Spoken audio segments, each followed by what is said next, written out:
Bonjour, je vais reprendre mon cours de gestion du personnel. J'avais entamé la dernière fois mon chapitre 3 consacré au recrutement. J'avais entamé plus précisément ma section 1, le recrutement, les enjeux sur le plan de la gestion.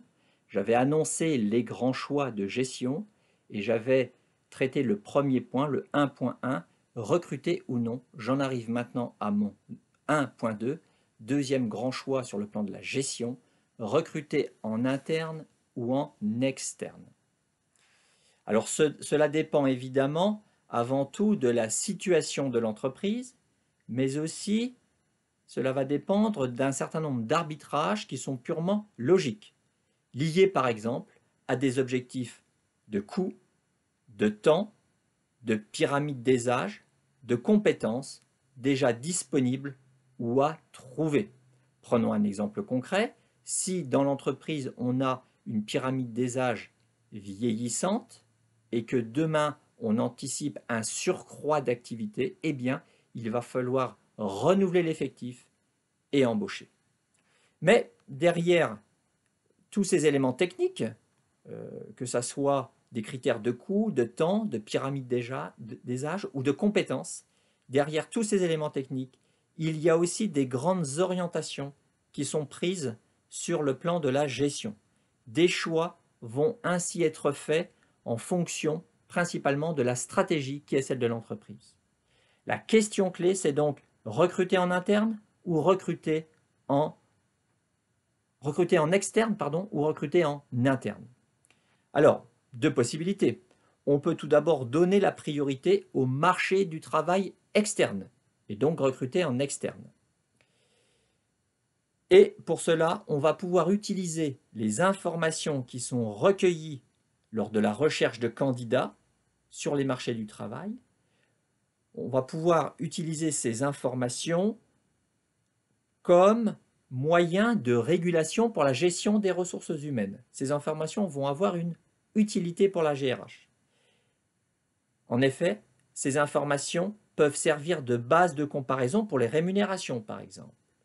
D'autre part, les marchés du travail constituent autant de réservoirs d'effectifs et de recours en cas de fluctuation de la main-d'œuvre. Donc, ils ont une utilité. Bien évidemment, on peut opter pour l'autre stratégie.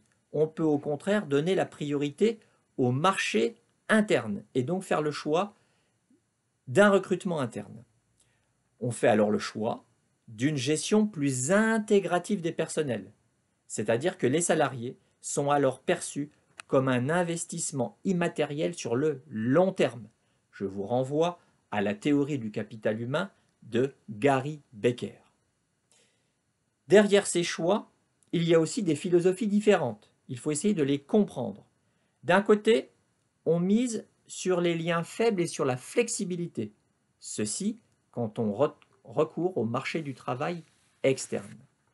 De l'autre, on souhaite garder une certaine dimension communautaire dans l'entreprise, une certaine solidarité, des relations fortes entre les salariés. Et donc on souhaite bâtir des liens forts entre les salariés. Ceci plaide plutôt dans le sens d'un recrutement en interne. J'en arrive maintenant à mon troisième grand choix de gestion. C'est mon 1.3, recruter institutionnellement ou contractuellement.